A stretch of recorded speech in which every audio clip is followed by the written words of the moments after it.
살면서 상대하기 어려운 사람이 있습니까? 어떤 사람에게는 그 사람이 가족일 때가 있어요. 또 동료나 친구인 경우도 있고요. 또 어떤 경우에는 직장 상사, 그리고 가까이 있는 이웃이 나를 참 힘들 때 할 때가 있어요. 그런데 가만히 생각을 해보면, 깊이 생각해 보면 정말 나를 힘들게 하는 사람이 누군가. 그런데 생각을 더 하면 할수록 사실은 나 자신이 나를 제일 어렵게 한다는 걸 알게 돼요.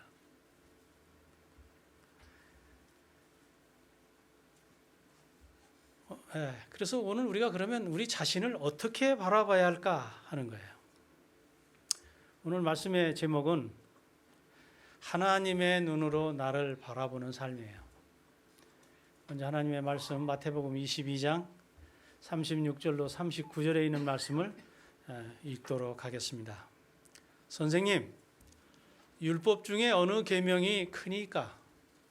예수께서 이르시되 내 마음을 다하고 목숨을 다하고 뜻을 다하여 주 너희 하나님을 사랑하라 하셨으니 이것이 크고 첫째 되는 계명이요 둘째도 그와 같으니 내 이웃을 내 자신같이 사랑하라. 어떤 사람은요, 굉장히 사회생활을 어렵게 해요. 만나는 사람하고 인간관계가 굉장히 힘든 사람이 있어요. 그런데 여러분, 그런 분들은요, 가정생활도 어려워요. 심지어는 신앙인인데도 불구하고 교회 생활 역시 어렵게 합니다. 물론 여러 가지 이유가 있겠죠. 그런데 그 여러 가지 이유 중에 가장 대표적인 것은 뭐냐면 자기 자신과의 문제예요. 사람마다 처한 환경과 경험이 다르지만 자신에 대해서 기분 나쁜 기억이 있는 사람이 있어요. 또 아주 나쁜 인상을 가지신 분들은 우선 자기하고 불편해요. 뿐만 아니라 이웃과 쉽게 갈등하고 살아갑니다. 여러분, 이 자신을 비롯해서 주변에 있는 어떤 사물들과 이렇게 아주 부정적인 그 인식을 갖게 되면 행동도 역시 부정적으로 나오게 돼 있어요. 여러분, 우리가 너나 할 거 없이 한두 번 이 자아상이 깨지는 경험을 할 수 있어요. 요즘 말로 얘기하면 스타일 구기는 겁니다. 근데 그렇게 손상이 됐을지라도 살면서 사람이 인격을 다듬어요. 그러면 사람이 원만해집니다. 원숙해져요. 우리는 신앙인이잖아요. 우리가 타고나기를 우리의 환경이나 교육이나 여러 가지 조건에 의해서 좀 모자랄 수 있어요. 그러나 신앙생활을 하고 말씀을 자꾸 가까이 하다 보면 그 말씀 속에 있는 하나님을 만나는 거예요. 그리고 그 하나님을 통해서 우리가 점점 말씀에 이렇게 물들어가는 겁니다. 그리고 말씀에 익어지는 거예요. 그렇게 되면 그 문제가 있었던 내 자아상이 서서히 치료가 되는 것입니다. 오늘 우리가 읽은 본문에 이웃을 사랑하고 원만한 인간관계 속에서 살려면 먼저 자신을 먼저 바르게 사랑할 줄 알아야 된다라고 말씀을 하고 계셔요. 다시 말해서 자아상이 중요하다는 거예요. 자, 왜 이 건강한 자아상이 중요한가 하는 거예요. 여러분, 우리가 이 식물을 보잖아요. 자연계의 식물을 보면 어떤 데 식물이 병들을 때 다른 게 중요한 게 아니라 뿌리를 캐보면 뿌리가 상한 거예요. 드러난 것보다 더 중요한 것은 보이지 않는 뿌리입니다. 어떤 때 우리가 사람들하고 사이면서 불편하잖아요. 자꾸 다투잖아요. 문제가 있는 경우들을 보면 그 뿌리에 무엇이 있느냐면 자기에 대한 인상이 잘못된 경우가 많아요. 이것에서 출발을 하는 겁니다. 요한복음 4장에 보면 3절부터 예수님께서 한 여인을 만나는 얘기가 나와요. 사마리아 여인입니다. 수가의 사마리아에서 한 여인을 만났는데 이 여자는 5번 결혼에 실패한 사람이에요. 우리말에도 그런 말 있잖아요. 한 번 이혼하면 3번 한다고. 왜 그러냐? 사실은 환경 때문에가 아니라 자신 때문에 그러는 경우가 더 많다는 겁니다. 이 여자가 5번이나 실패하고 지금 이제 사는 사람은 아주 부적절한 관계 속에서 결혼 생활을 하고 있는 거예요. 그러면서 그는 늘 무슨 생각이냐면 나는 실패자다. 나는 죄인이라고는 자화상을 가지고 살았어요. 그리고 이웃을 향해서는 열등의식과 좌절감이 있고요. 자신을 향해서 늘 불만을 품고 주변을 향해서는 공격적인 언행과 함께 이 불쾌한 감정을 쉽게 드러나는 거예요. 어떤 사람 우리가 살다 보면 아무것도 아닌 거에 굉장히 불쾌하고 이런 반응을 보이는 사람들이 있잖아요. 그러니 이 여인에게 누가 가까이 오겠습니까? 여러분, 이 건강한 자화상이 깨지면요, 사람은 기존 질서에 대해서 그리고 권위에 대해서 저항을 해요. 반항적인 사람이 되고 반사회적인 행동을 하게 됩니다. 그렇게 되면 이웃으로부터 거절당할 뿐만 아니라 자기 스스로도 고립이 돼요. 그러면서 불편한 관계 속에 살아가는 겁니다. 이 사마리아 여인이 인적이 끊긴 정오에 우물가에 온 이유는 바로 이런 이유 때문이었습니다.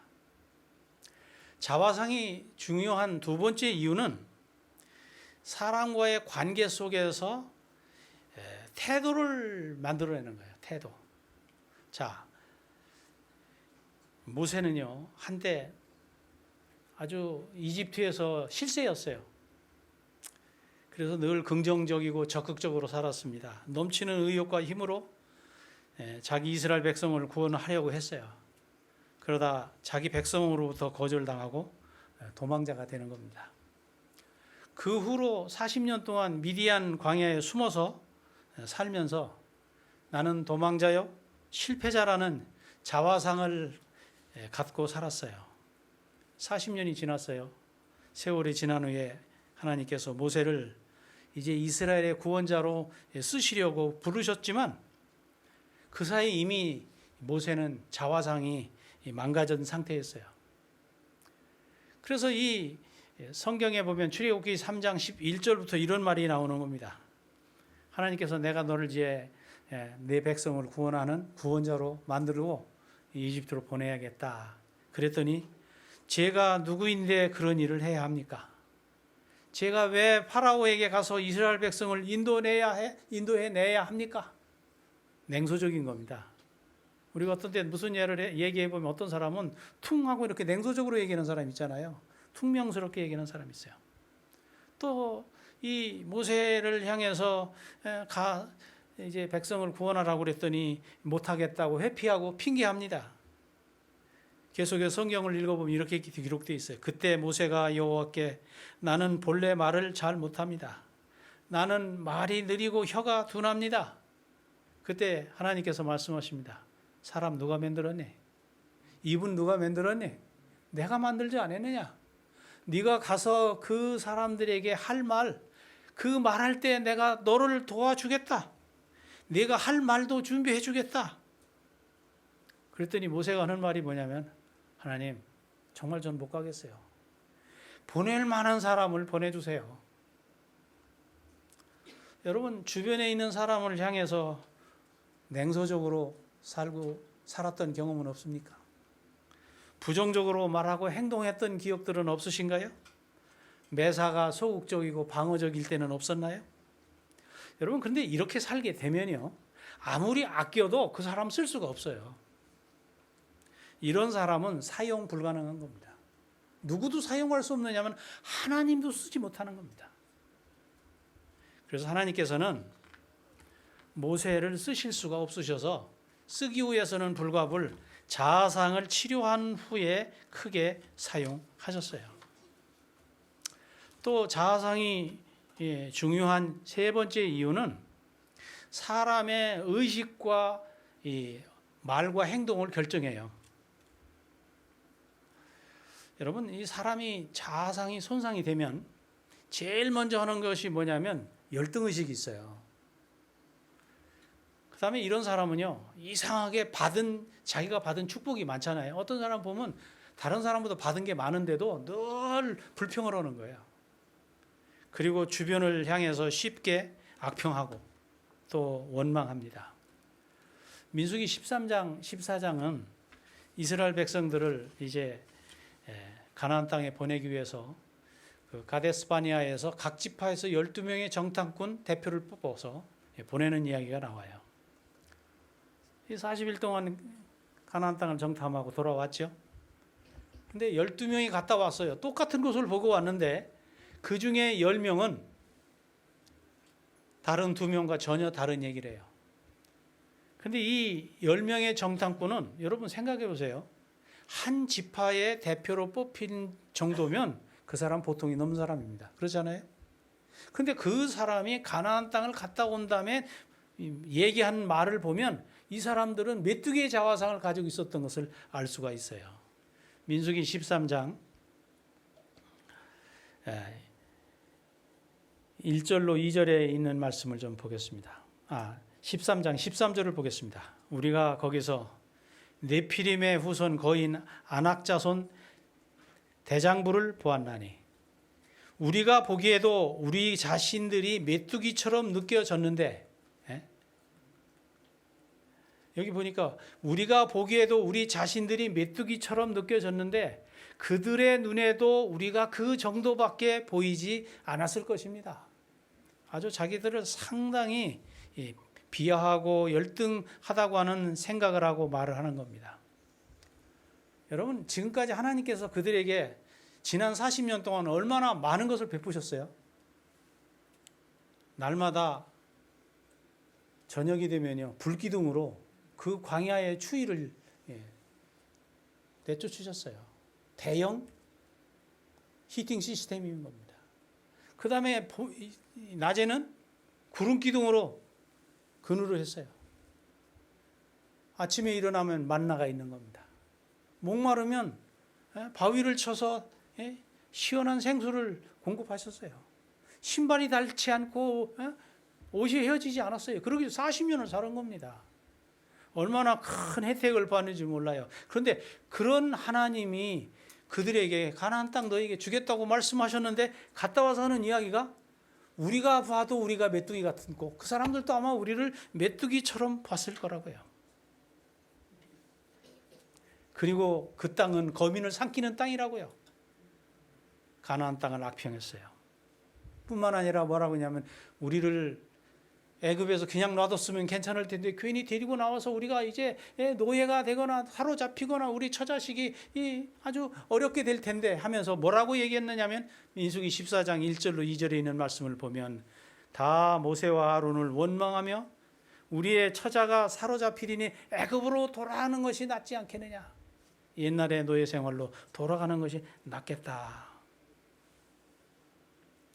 이것이 바로 자화상을 잃어버린 사람, 망가진 사람들의 특징인 것입니다. 1960년대에요. 초기에 시카고의 한 부자가 죽었어요. 근데 이 시카고의 부자가 죽으면서 유언을 했는데 상당한 부분의 이 재산을 자식들에게 상속한다. 그리고 일부는 사회에 환원한다. 그리고 돌아가셨어요. 그래 이제 자식들이 유품을 정리하는 겁니다. 근데 유품은 보니까 이미 재산 다 분배했고 또 사회에 환원하고 이제 아버지가 보셨던 낡은 책 몇 권, 그리고 빛바랜 그림 한 장이 있는 거예요. 생각도 없이 뭐 이제 자산도 받을 거 다 받았고 뭐 자기들에게는 별로 필요치 않은 책이고 그림이니까 이걸 고물상에 넘겼어요. 단돈 14불에. 단돈 14불에. 그런데 후에 이 그림이요, 흐르고 흘러서 경매장으로 들어간 겁니다. 팔리고 해가지고 경매장에 들어왔는데 나중에 보니까 이 그림이 이집트로 피난 가는 아기 예수라는 명화예요. 얼마에 팔렸느냐면 그 당시로서는 드물게 1억 5만 불에 팔렸어요. 1억 5만 불에. 이 오래되고 낡고 퇴색한 그림은 이탈리아의 유명 화가인 지오토 디 본데노의 그림이었던 거예요. 여기 그림 보시면요, 여기 퇴색한 부분 있잖아요. 원래는 뭐 저렇지 않았어요. 시간이 지나서 퇴색이 된 겁니다. 그런데 여러분, 이 그림의 이야기를 가만히 듣다 보면 누구 얘기가 생각이 나냐면 우리 인간의 얘기가 생각이 나는 거예요. 원래 인간은 하나님께 만들어질 때는 아주 대단한 존재로 만들어졌거든요. 근데 타락함으로 인해서 초라해진 거예요. 초라해진 거예요. 여러분, 사람은 본래 아주 건전한 자아상을 가지고 창조된 존재들이에요. 먼저 하나님이 사람을 만드실 때 하나님의 형상과 모양대로 사람을 만드셨어요. 그래서 사람은 원래 존귀한 존재입니다. 천지를 창조하신 것들이 다 누구를 위해서 창조되느냐면 사람을 위해서 창조된 거예요. 그리고 그 창조물들 가운데 최고의 걸작품이 무엇이냐면 사람인 겁니다. 여러분, 의학자들이 요즘에요, 사람을 연구하면 할수록 이 인간이 너무나 정밀하게 만들어졌다는 거예요. 요즘 아무리 뛰어난 기계라 할지라도, 전자제품이라 할지라도 사람보다 더 정밀한 존재는 없다고 하는 것입니다. 근데 어때요, 지금? 우리가 봐도 인간이 어떤 때는 한없이 초라하지 않습니까? 고귀하지 않아요. 퇴색하고 아주 그 모습이 한없이 전락된 모습인 겁니다. 근데 여러분, 가만히 생각해 보면 그럴지라도 인간은 여전히 고귀한 존재입니다. 어떤 때 우리가 앞에 있는 사람한테 막 마구대할 때 있어요. 생각해 보세요. 왜 우리가 누구에게 마구대할까요? 그 사람이 정말 대단한 사람이라고 생각한다면 막대하겠습니까? 그 사람이 대단한 사람, 존귀한 사람이라고 생각하면 그렇게 해야지 않을 거예요. 근데 어떤 때 보면 또 우리가 아주 천박하게 행동할 때가 있어요. 시간이 지나놓고 생각해도 늘 마음에 부담스러운 내 모습 있잖아요. 그때 왜 그런 일을 했을까? 왜 천한 행동을 했을까? 내가 얼마나 고귀한 존재라는 사실을 잃어버린 거예요. 여러분, 우리가 다른 사람을 대하거나 나를 향해서도 내가 존귀한 존재라고 하는 사실을 깨닫게 되면 그렇게 살지 않아요. 많은 사람들이 사람과 사람 사이에 갈등을 하는데 그 갈등을 하는 그 언행의 뿌리에는 일그러진 자화상의 그림자가 어른거리는 것을 볼 수 있어요. 그러므로 좋은 인간관계를 갖고 행복한 사람으로 성장하기 위해서는 자아상이 회복이 돼야 돼요. 저는 이것이 어디와도 관련이 있느냐면 신앙과도 관련이 있어요. 신앙. 교회를 오래 다니고 신앙생활을 해도 이 자화상이 해결되지 않은 사람은, 회복되지 않은 사람은 늘 어려운 가운데 살아요. 늘 갈등하고 산다는 것입니다. 두 번째로, 사람은 복받고 충만한 존재로 만들어졌다는 거예요. 자, 성경에 기록하죠. 하나님께서 아담에게 복을 주시며 이르시되 생육하고 번성하여 땅에 충만하라. 사람은 태어날 때부터 복을 받고 출발한 겁니다. 여러분, 우리가 시작을 할 때 인생살이를 가만히 보세요. 아담이 처음 6째 날 만들어졌죠. 그리고 나서 맞은 첫 번째 날이 뭐예요? 아담과 하와가 맞은 첫 번째, 이 세상에서 첫 번째 날이 언제예요? 안식일이에요. 안식일에, 그러니까 사람은 처음부터 노동하고 어렵게 살게 돼 있는 게 아니라 복받고 시작하게 돼 있는 거예요. 가불 인생 봤어요? 늘 땡겨다 써보세요. 얼마나 숨가쁜가. 그런데 하나님은 가불 인생이 아니거든요. 우리에게 먼저 복을 주셨어요. 그리고 그 받은 복을 가지고 한 주일을 살아가게 하시는 분이에요. 그게 안식의 의미예요. 뿐만 아니라 여기 기록하기를 사람을 만드신 다음에 복을 주셨어요. 그리고 복을 주시면서 그 복 가지고 살아라 이거예요. 살고 난 다음에 뭐 또 채우는 게 아니라 받은 복을 가지고 사는 거예요. 그리고 생육하고 번성하여 땅에 충만하라. 오늘날 우리가 접하고 있는 우리의 삶들을 보면요, 축복받은 것 같지 않을 때가 있어요. 늘 쫓기고 궁핍하고 가난하고, 이건 원래 우리의 모습이 아닌 것입니다. 회복해야 할 모습이에요. 세 번째로, 하나님께서 사람을 만드실 때에 다스리는 존재로 창조하셨어요. 땅을 정복하라. 바다의 고기와 공중의 새와 땅에 움직이는 모든 생물을 다스리라 하시니라. 여러분, 사람은요, 누군가의 지배를 받으면서 살도록 되어 있질 않았어요. 근데 오늘 우리는 너무 많은 지배를 받아요. 어떤 때는 우리가 참 멋있게 살고 싶은데 돈 때문에 막 멋있게 못 살잖아요. 어떤 때는 뭐 시간에 쫓기고, 관계에 쫓기고, 쫓기는 게 너무 많아요. 우리는 늘 누군가로부터 갑질을 당할 때도 많잖아요. 그러면서 늘 우리는 누군가로부터 어떤 구조 속에서 지배를 당하고 살 때가 있어요. 그러나 인간은 원래 하나님을 대신해서 세상을 다스리는 존재로 만들어 놓으신 겁니다. 혹시 여러분 우리 주변에 어떤 사람 보면 굉장히 부드러운 사람 있어요? 근데 부드러운데 그렇다고 결코 만만하지 않아요. 부드러운데 힘이 있어요. 진짜 힘 있는 사람 어떤 사람일까요? 저는 한때 개를 키우는 부대에 있었어요. 개를 관찰을 많이 하게 된 거예요. 근데 여러분 보면요, 어떤 개가 많이 짖는지 아세요?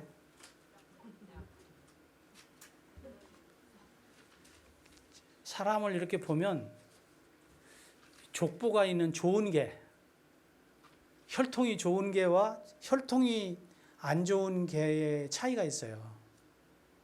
예를 들면 진돗개. 집에서 이렇게 여러 개를 키워보면요, 진돗개는 사람이 밖에서 이렇게 오면 개가 사람을 이렇게 봐요. 뭐 하지 않고요? 안 짖어요. 이렇게 봐요. 보면서 뭐를 할까요? 이 사람이 정상적인 사람인가, 문제가 있는 사람인가. 그래서 이 개가 판단을 딱 한 다음에, 아, 이 사람은 우리 주인과 정상적인 관계를 위해서 왔구나, 그렇게 생각하면 개는 쓱 쳐다보고 그 다음에 자기 집으로 쑥 들어가요. 아무 소리 않고 들어가요. 그런데 사람만 왔다면 무조건 짖는 개가 있어요. 우리는 그런 개를 뭐라고 하느냐면 잡견이라고 그래요. 그거보다 더 심한 말도 있는 거 아시죠? 근데 그런 개들은요, 짖어요. 근데 그 짖는 이유가 뭐냐면 내가 무섭다 이 말입니다. 네가 오는 게 무섭다. 네, 무섭다. 그러니까 누가 뭐라고 하지도 않아도 그냥 혼자 짖는 거예요. 여러분, 사람이 처음 세상을 창조할 때는요, 아주 힘 있는 존재예요. 그런데 그 힘을 함부로 쓰지 않았던 거예요. 그리고 자기 이익으로 해서 쓰는 게 아니에요. 아주 부드럽게. 여러분, 우리가 세상을 다스릴 때에 부드러움으로 다스리도록 하나님께서 경영하신 거예요. 제가 예전에 농사를 이렇게 지어봤어요. 어느 교회에 있으면서 농사를 짓는데, 제가 이렇게 밭에 들어가서 일을 하면 그 밭에 제가 일하는 그 채소밭 안에 막 참새가 가득 들어와 있는 거예요. 제 손에서 30cm도 안 떨어져 있는데 새가 막 왔다 갔다 해요. 어떤 날 교인들이 그걸 보고 깜짝 놀라는 거예요. 새들이 목사님을 보고 도망을 안 가네요. 여러분, 어쩌면 우리는요, 주변에 있는 짐승들조차도 우리를 이렇게 도망가는 존재가 돼서는 안 돼요. 그 몸에서 뭐가 나와야 되냐면 부드러운 파장이 나와야 돼요. 사랑이 가득하고 사물에 대해서 넉넉하게 이렇게 받아들이고, 그러면 짐승도 가까이 하려고 그래요. 여러분, 어떤 때 보면 이 자연계에 있는 짐승들조차도 이렇게 사람한테 가까이 오는 겁니다. 가까이 오는 거예요. 그런데 여러분, 개가 막 심하게 짖으면요, 자기를 한번 보살펴 되돌아봐야 돼. 내가 이게 뭐가 문제가 있는 거 아닌가. 심지어는 여러분, 그 야생동물도요, 어떤 때 사람한테 가까이 옵니다. 그건 짐승에게 선택이 있는 게 아니라 사실은 그 영향을 누가 준 거냐면 사람이 준 거예요. 짐승이 가까이 갈 수 있는 사람. 왜냐하면 그 짐승까지도 사랑으로 다스리는 존재.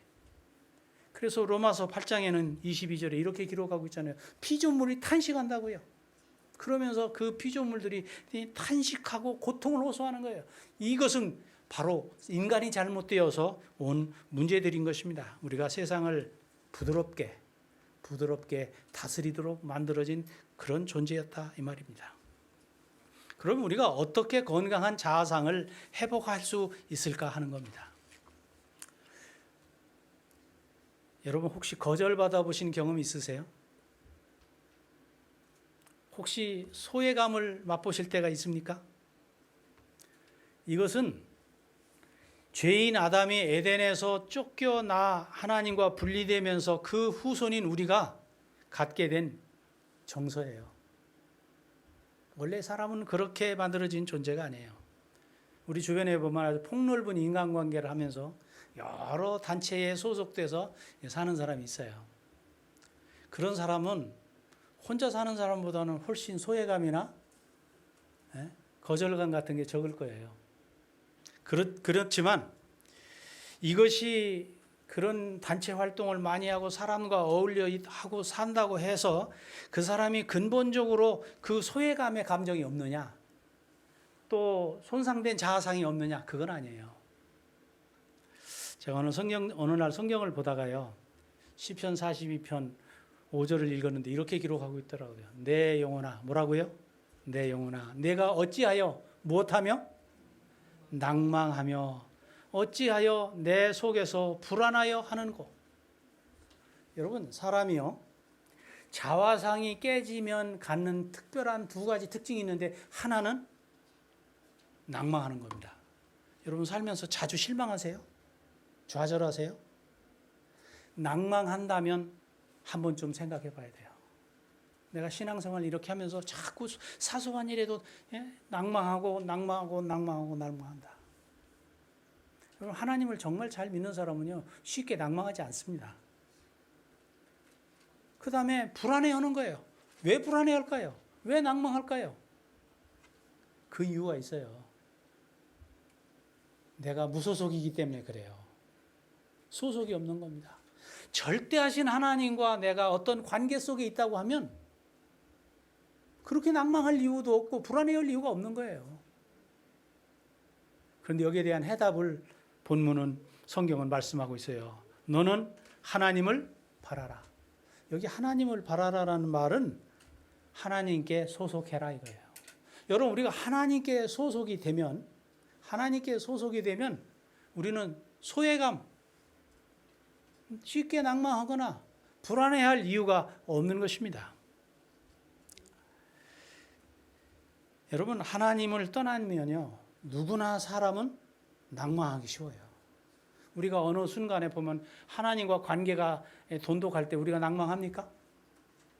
우리 경험이 있어요. 낭망 안 합니다. 불안해하지 않아요. 그런데 하나님과 관계가 문제가 생기면 낭망합니다. 실망합니다. 불안해합니다. 그래서 성경은 뭐라 하냐면 하나님을 바라라. 하나님께 소속되라 이거예요. 여러분, 하나님께 소속되면 어떻게 됩니까? 요한복음 1장 12절에 이렇게 기록하고 있잖아요. 영접하는 자, 그 이름을 믿는 자에게는 하나님의 자녀가 되는 권세를 주셨다. 오늘 우리가 하나님께 소속이 되면 하나님의 자녀가 되기 때문에 이 외로움의 문제, 소외감의 문제, 그리고 낭망의 문제, 불안의 문제가 다 해결되는 것입니다. 신앙생활 하면서요, 우리가 자꾸 하나님의 말씀 가까이 하잖아요. 여러분, 하나님 말씀 가까이 하면서 찾아오는 이익 중에 한 가지가 뭐냐면 우리가 내가 하나님께 소속됐다는 사실을 깨닫게 되는 거예요. 그러니까 낭망하지도 않고 불안해하지도 않고 늘 기쁘고 행복할 수 있는 것입니다. 그러므로 내가 어떤 때 이렇게 낭망하거나 불안해하거나 소외감을 느낄 때 생각해야 돼요. 내가 하나님과 간격이 벌어졌구나. 빨리 이 문제를 해결해야 된다고 하는 사실입니다. 오늘 우리는 이 자리를 떠나기 전에 다시 한번 나 자신에게 자문자답해 봐야 됩니다. 내가 낭망하고 있지 않은가? 좌절을 자주 하지 않는가? 불안해하지 않는가? 소외감을 느끼고 있지 않은가? 여러분 혹시 보장자산이라는 말을 들어보셨나요? 보장자산. 보험업계에서 많이 쓰는 말인데요. 보장자산이라고 하는 것은 실제 있지는 않아요. 그런데 예를 들어서 병들었을 때, 또 사고 났을 때, 죽었을 때 보장자산은 내가 얼마 받을 수 있는 인생인가 그거예요. 이것은 세상이 사람을 보는 가치예요. 세상이 보는 사람의 가치는 가격으로 계산을 하는 겁니다. 그러면 하나님의 눈으로 나를 보면 나는 어떤 가치가 있는 사람일까요? 성경은 우리에게 이렇게 말씀합니다. 마태복음 16장 26절에 사람이 만일 온 천하를 얻고도 제 목숨을 잃으면 무엇이 유익하리요? 사람이 무엇을 주고 제 목숨과 바꾸겠느냐? 결국 사람은 천하보다 귀중하다 그 말이에요. 천하보다 귀중하다. 천하보다 귀중하다. 고린도전서 6장 19절로 20절은 이렇게 말합니다. 너희는 값으로 산 것이 되었으니 그런즉 너희 몸으로 하나님께 영광을 돌리라.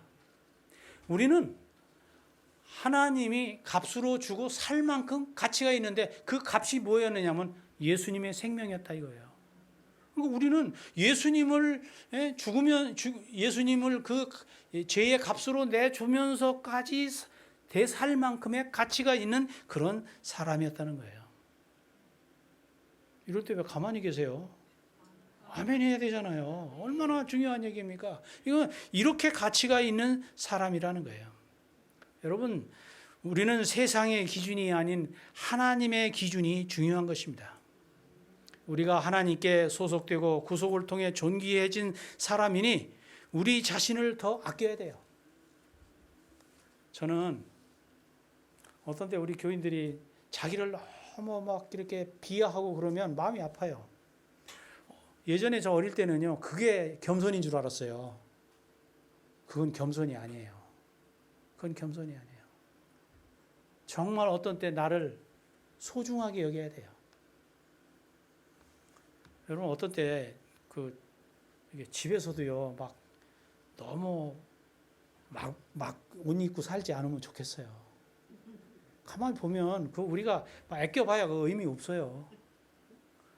그 좋은 옷 집에서도 좋은 옷 입어야 돼요. 예쁘게 나를 아끼고 그 다음에 치장도 할 줄 알고 여러분 우리가 그러고 자기를 개발해야 돼요. 왜냐하면 내가 하나님의 그런 고귀한 존재니까 이렇게 무능하게 누워 있으면 안 되는 겁니다. 이렇게 실력 없이 있어서는 안 되는 거예요. 이렇게 가난하게 있어서는 안 되는 거예요. 그래서 나 자신을 쉬지 않고 개발하도록 해야 돼요. 세상은 쌓인 재물이나 이룬 업적이나 직책을 통해서 자신감을 느낍니다. 어떤 경우는 외모나 인맥을 통해서 자신감을 확인해요. 인간살이에서 그것이 약간의 도움이 되는 것은 사실입니다. 그렇지만 그것이 온전하지 않아요. 여러분 가만히 생각해 보세요. 제가 보니까 제가 알았던 부자들 가운데 부자가 25년 전에 부자였던 사람이 지금 부자인 사람이 5명 중에 1명밖에 안 돼요. 무슨 얘기냐면 세상은 자꾸 변한다는 겁니다. 이 세상에 있는 건 온전한 게 없어요. 고정된 게 없어요. 계속해서 변하는 것입니다. 그래서 그 변하는 것에 우리의 가치를 두게 되면 안 된다 이 말이에요. 그래서 우리가 이 인간의 가치는 가변적이에요. 그래서 인간의 이 정말 가치는 외적으로 있질 않아요. 무슨 그 사람이 가지고 있는 돈이나 신분이나 그런 위치나 이런 것 때문에 그렇게 되는 것이 아니에요. 진짜 내적인 사람이 가치가 있어야 되고 사람의 가치는 십자가에서 결정이 됩니다. 여러분 부모님들이 자식을 위해서 온갖 걸 다 쏟아붓고 그래서 그 자녀에게 공급을 하잖아요. 하나님께서도 우리에게 모든 것을 아끼지 않고 쏟아부으시고 우리를 구원하셨어요. 시편 45편 13절에 이렇게 기록하고 있습니다. 왕의 딸은 궁중에서 모든 영화를 누리니 그의 옷은 금으로 수 놓았도다. 여러분, 우리가 우리 자신을 내가 봐도 별거 아닐 때가 있는 겁니다. 10명의 정탐꾼이 그랬잖아요. 내가 봐도 우리가 메뚜기 같은데 그 사람들도 아마 우리를 그렇게 봤을 거라고요. 그런데 오늘 우리가 하나님이 나를 보는 눈으로 나를 바라보면 하나님이 모든 걸 투자했잖아요. 그렇게까지 존귀한 존재라고 한다고 하면 내 가치가 달라지는 겁니다. 우리의 가치를 바꾸려고 하면 내 눈으로 나를 보는 것이 아니라 하나님의 눈으로 내 인생을 바라보는 일을 통해서 내 가치를 자각하는 저와 여러분이 되기를 간절히 바랍니다. 삶이 힘들어도 우리는 여전히 하나님의 자녀요, 값비싼 희생을 통해서 구원하신 명품 인생인 것을 잊지 말아야 됩니다. 세 번째로는 자신감을 갖는 것입니다. 우리가 이제 하나님의 구원을 통해서 하나님께 소속되고 세상을 살아갈 힘, 세상을 다스릴 능력, 자연을 보살필 역량을 주셨으니 자신을 가지십시오. 중요한 것은 우리가 하나님과 연결되는 것입니다. 어떤 때 우리가 이렇게 보면 전자제품 같은 것이 작동이 안 될 때가 있어요. 왜 작동이 안 되나 할 때 하면서 보면 전기가 끊어졌을 때예요. 어떤 때 우리가 능력이 없는 겁니다. 내가 별거 아닌 거예요. 점검해 봐야 돼요. 내가 하나님과 연결이 끊어지지 않는가. 그때 우리가 해야 할 일은 뭐냐면 그 작동되지 않는 전자기기 아무리 비싼 거라도 전기가 없으면 안 되는 겁니다. 그때 전기를 플러그를 꼽는 것입니다.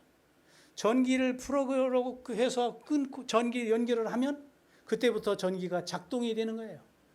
그때부터 무한한 능력을 발휘할 수 있어요. 성령께서 오늘 우리에게 이렇게 말하십니다. 빌립보 4장 13절에 빌립보 4장 13절에 내게 능력 주시는 자 안에서 모든 것을 할 수 있느니라.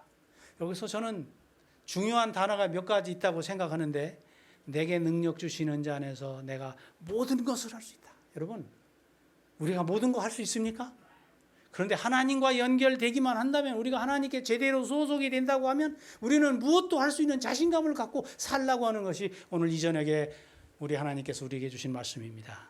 자신감 있게 살아가는 저와 여러분이 되기를 간절히 바랍니다. 네 번째로는 사명감에 대해서 생각을 해봐야 돼요. 여러분, 가만히 생각하면 우리가 하나님께 받은 게 있어요. 뭔가 너 이것 좀 해라 하고 맡기는 게 있어요. 제가 어릴 때 학교에서 선생님이 어떤 때 이런 경험이 있어요. 수업을 하려고 들어왔는데 보니까 분필을 안 가져오신 거예요. 분필. 그때 야 문영권, 너 교무실에 가서 분필 좀 가져와. 하얀 분필 하나, 빨간 분필 하나, 노란 분필 하나, 3개 가지고 와. 근데 제가 나갈 때요. 자, 나가니까 제 등은 지금 누가 보고 계실까요? 그런데 저는, 제 눈은 지금 누구를 볼 수 있을까요? 좌석에 앉아있는 내 친구들을 볼 수 있는 거예요. 나갈 때 제가 꼭 이런 말을 하고 갔어요. 지금 생각하면 좀 부끄럽긴 한데, 선생님은 맨날 나만 시켜. 선생님은 맨날 나만 시켜. 불평하는 것처럼. 근데 여러분, 이게 불평하는 겁니까? 잘 생각해. 이게 불평하는 거예요? 무슨 얘기예요 지금? 이놈들아, 입안에 이렇게 많은 학생들이 있지만 하나님은, 선생님은 누구만 이뻐한다? 나만 이뻐하고 나를 믿고 나한테 신뢰를 보이고 있다. 은근히 재는 거잖아요.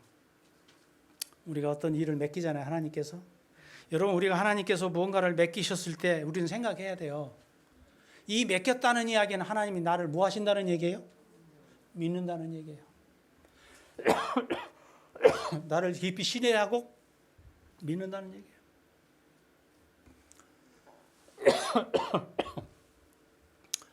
마태복음 28장 18절부터 20절에 보면 예수님께서 이 지상생애를 다 마친 다음에 제자들에게 사명을 주시는 거예요.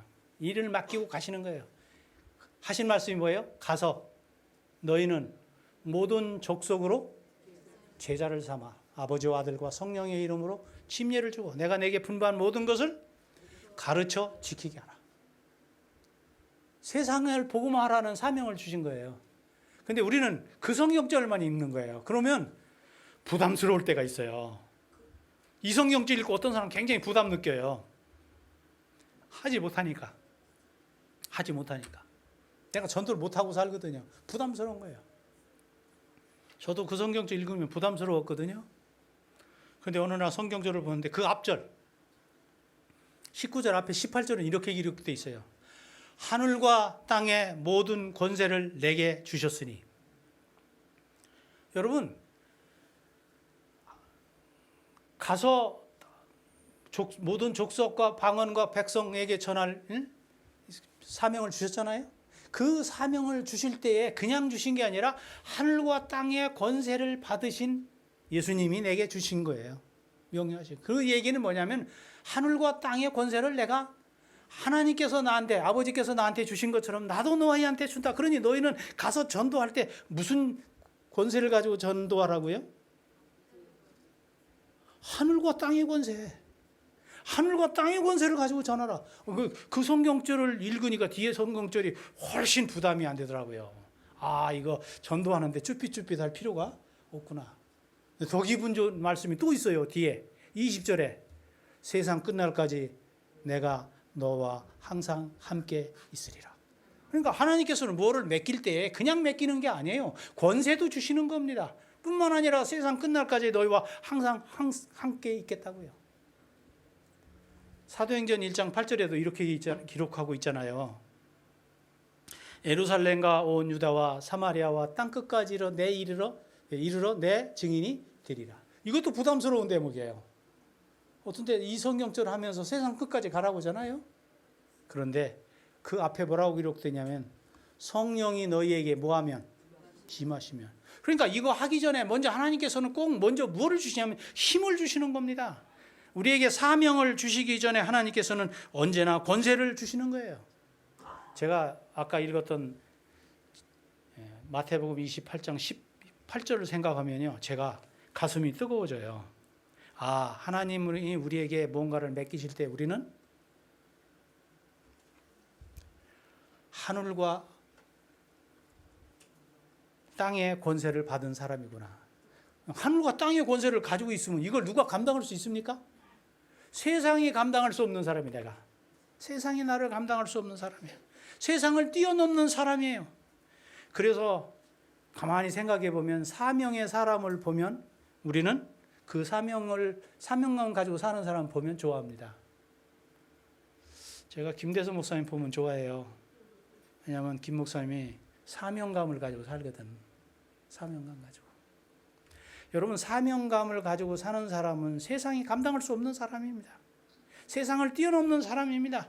그러니까 사람들은 이런 사람을 좋아합니다. 가까이 하고 싶습니다.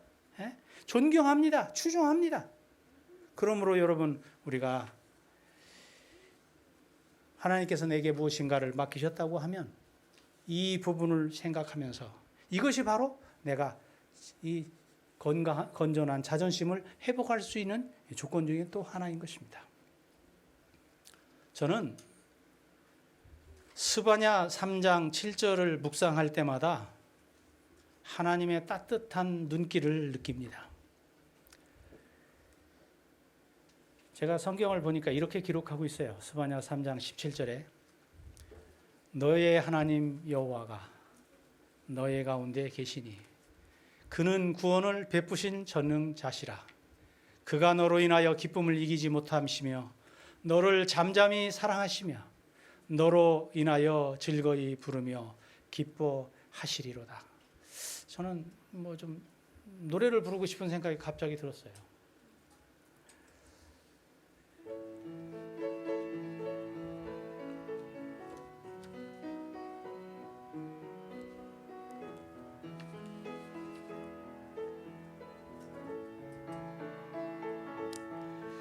너의 하나님 여호와가 너의 가운데 가운데 계시니 그는 구원을 베푸실 전능자시라.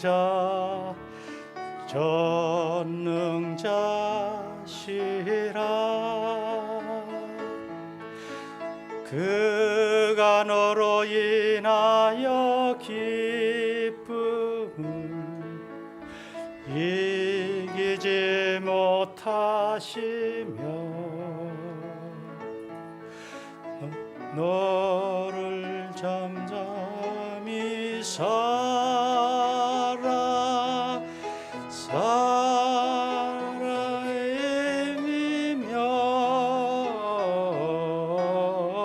즐거이 부르며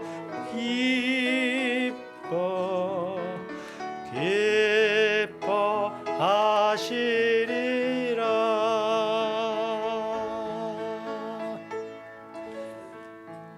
하나님의 눈으로 나를 바라보면 생각이 깊어집니다. 하나님의 안목으로 주변 사람을 바라보면 의식 있는 사람이 됩니다. 그리고 긍정적인 자화상을 소유하게 됩니다. 하나님의 사랑과 희생, 그리고 나를 위해 베푸신 구원을 확신하게 됩니다.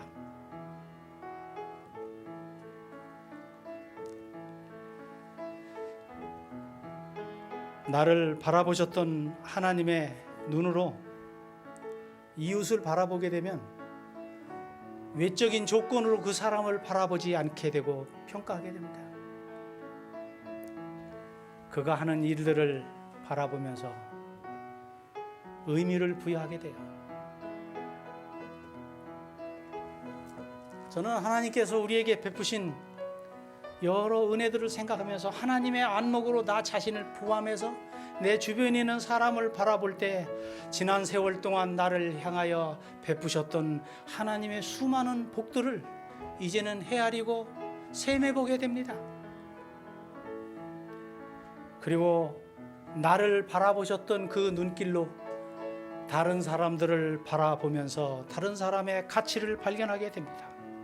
그리고 그에게 사랑을 베풀게 됩니다.